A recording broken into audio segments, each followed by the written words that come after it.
지금까지 지내오시면서 마음으로 계획하신 일들을 우리는 땀을 흘리고 수고를 통해서 이루셨을 것입니다. 때로는 마음먹은 대로 이루어지지 않았기 때문에 지치기도 하고 그러한 일들 때문에 어려움들 겪고 또 지내왔습니다. 그러나 우리 인생이 우리가 마음대로 흘러가지 않는다 때가 있지만 마음과는 달리 하루아침에 인생이 바뀌는 사람들도 있습니다.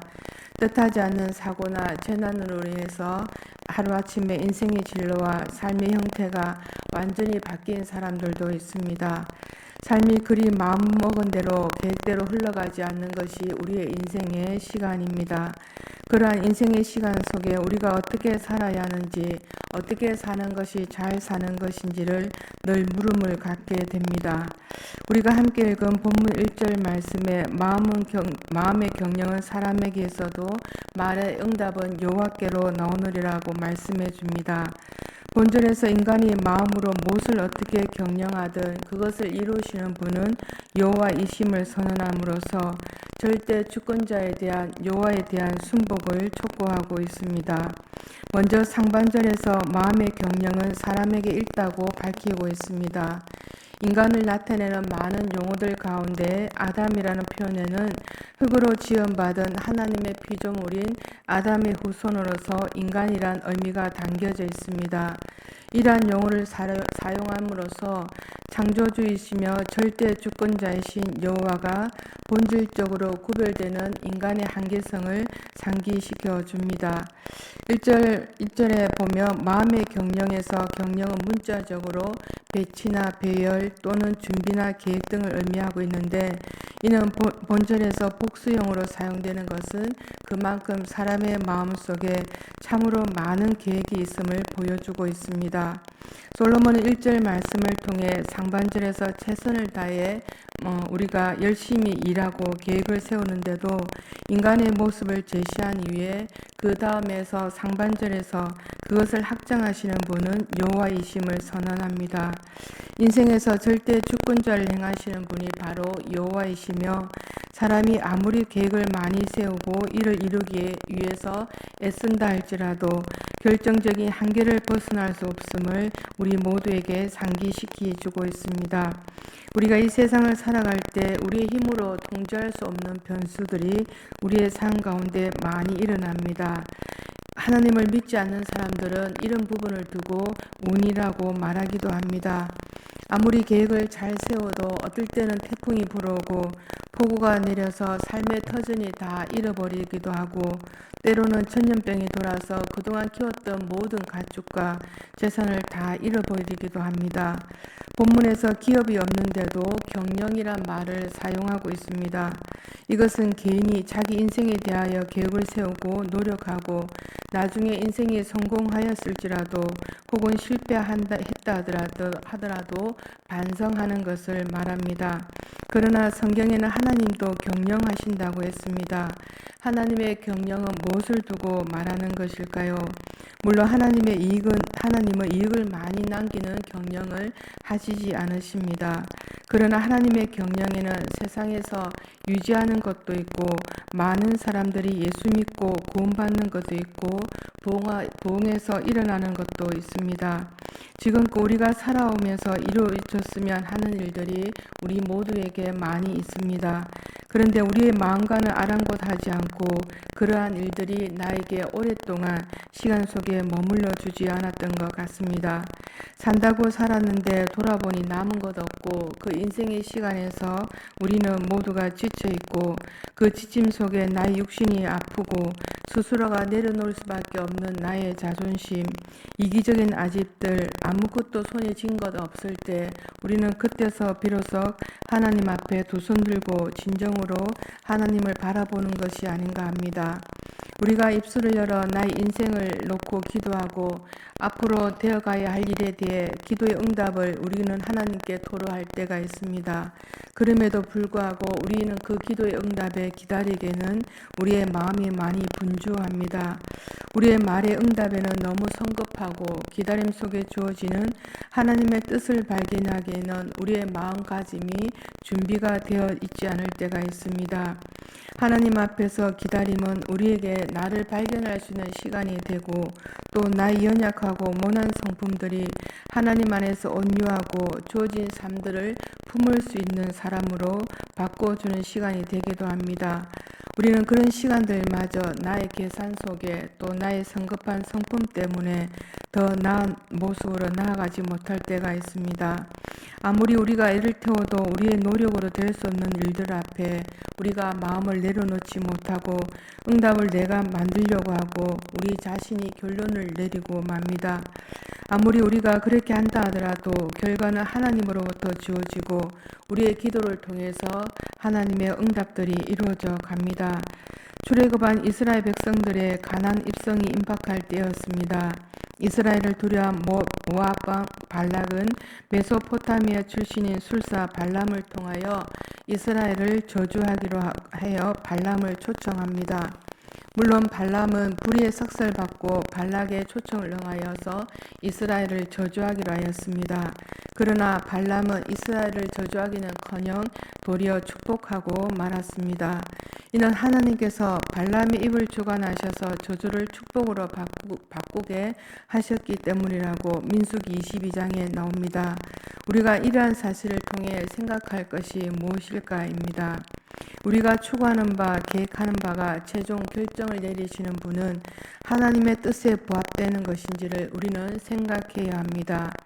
우리의 삶 속에 일어나는 모든 일들을 하나님께 아뢰고 그 뜻을 물어갈 수 있도록 우리에게 기도의 통로를 주셨습니다. 어떤 일 앞에 나의 감정, 나의 생각을 먼저 드러내기에 우리는 앞서 하나님께 기도를 통해 아뢰 때 하나님께서는 우리의 길을 선하게 인도하심을 고백합니다.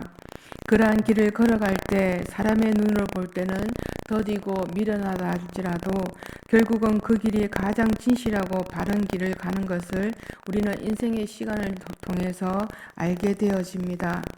하나님 아버지께서는 우리의 영혼이 잘된 같이 범사가 잘되고 강건하기를 원하시는 분입니다. 지금도 그 하나님의 아버지의 마음은 약속은 변하지 않고 우리에게 계속되고 있습니다. 하나님 아버지께 우리의 남은 인생을 온전히 맡기고 신뢰하며 나아가는 우리 모두가 되시기를 기원드립니다. 4절 말씀에 여호와께 온갖 것을 그 쓰임에 적당하게 지으셨나니 악인도 악한 날에 적당하게 지으셨다라고 말씀하고 있습니다. 여기서 주목할 말씀은 악인은 악한 날에 적당하게 지으셨다는 말입니다. 이 말씀의 의미는 악인은 재앙의 날에 사용될 자들이라는 의미를 담고 있습니다. 그런데 전반부에 비춰볼 때 이 말씀은 하나님께서 처음부터 재앙의 날에 사용하시기 위하여 악인들을 지으셨다는 의미처럼 보이기도 합니다. 왜냐하면 하나님께서는 온갖 것들을 그 시움에 적당하게 지으셨다고 성경은 말하고 있기 때문입니다. 하나님은 인간을 지으실 때 선한 목적을 가지고 지으셨습니다. 그럼에도 불구하고 악인들이 생겨나는 것은 하나님께서 우리를 기계적인 존재가 아니라 스스로 생각하고 판단하여 행할 수 있는 자유의지를 지닌 존재로 지으셨습니다. 악인들의 특징은 하나님이 주신 자유의지를 악용하여 선 대신 악을 행하는 것입니다. 인간의 마음이 얼마나 악한지 사람의 생명을 파리 목숨보다 못하게 여깁니다. 인간 안에 하나님이 거하지 않고 자기 자신 안에 빠져 있으면 얼마든지 악해질 수 있다는 것은 일어나는 사건과 사고를 통해 보면 알게 됩니다.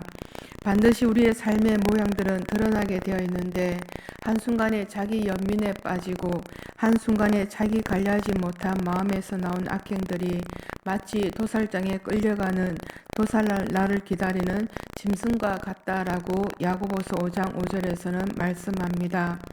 의지적으로라도 우리는 마음에 둘 것을 하나님께 정하고 두어야 합니다. 나의 의식이 하나님의 영으로 채워지기를 우리 모두는 기도해야 합니다. 매일의 삶 속에서 나의 심령에 예수 그리스도의 보혈로 덮어지기를 기도하고 그렇게 되기를 우리는 원할 때 하나님께서 믿음으로 고백하는 삶을 우리 모두가 살게 해주십니다. 그렇지 않으면 사단은 아주 미묘하게 우리의 감정 속에 생각 속에 들어와 마음을 가리고 눈을 가리고 또 듣지 못하게 합니다. 우리의 영이 깨어있지 않으면 우리는 한순간에 하나님을 향한 우리의 마음이 자기 자신의 마음으로 가득 채워지게 됩니다. 그럴 때 우리는 하나님께서 기뻐하시고 험량하시는 삶의 태도를 가지는 것이 아니라 모든 것이 내가 원하고 내 마음이 먹은 대로 되지 않으면 불평하고 짜증내고 믿음을 담아내지 못하는 삶으로 이어지게 됩니다. 잠언 4장 23절 말씀에 모두 지킬 만한 것 중에 더욱 내 마음을 지키라 생명의 근원이 이에서 남이라고 우리에게 말씀해 줍니다. 사람들은 나이가 들어가면서 누구를 기쁘게 하는 삶을 살 것인가를 가끔 생각하게 됩니다. 물론 많은 사람들도 자기를 기쁘게 하는 삶을 살고자 합니다. 우리 7절과 8절 말씀을 함께 다시 읽어보겠습니다. 시작. 사람의 행위가 여호와를 기쁘시게 하며 그 사람의 온수라도 그와 더불어 화목하게 하시느니라. 적은 소득이 공의를 겸하여 많은 소득이 불의를 경한 것보다 나으니라. 아멘. 세상에 살아가는 방식이 다 각각이고 불의에 맞서는가 하면 자신의 이익을 위해 온갖 방법으로 사람을 이용하고 물질을 탐닉하는 사람들도 있습니다. 자신이 땀 흘리지 않고 노력하지 않는 재물에 욕심을 부린다는 것은 그만큼 자신의 영혼에 병이 들었다는 것입니다. 땀과 수고를 들여 소득을 얻는 자는 꼭 필요하고 가치 있는 곳에 마음을 둘 것이고 그러한 자신의 인생을 나만을 위한 인생이 아니라 이웃과 또 주변의 많은 사람들을 위해서 돌아볼 것입니다.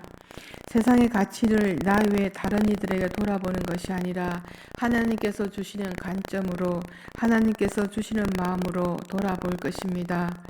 우리의 모든 삶이 하나님 앞에 놓여져 있습니다. 내게 맡겨준 삶의 무게가 무겁다 할지라도 우리 모두의 삶이 하나님 앞에 놓여진 인생을 할 때 하나님께서 나의 길을 묻게 될 것이고 그 모든 문제를 통하여 우리 모두는 하나님께 겸손히 우리의 삶의 얘기를 아뢰게 될 것입니다.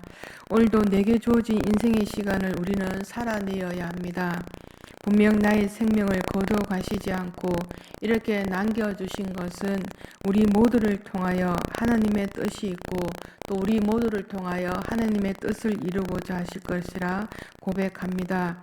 그러한 일들 앞에 믿음을 가지고 하루를 출발한다면 우리 모두가 하나님 앞에 놓인 인생으로 하나님의 인도하심을 받는 인생의 시간이 될 것입니다.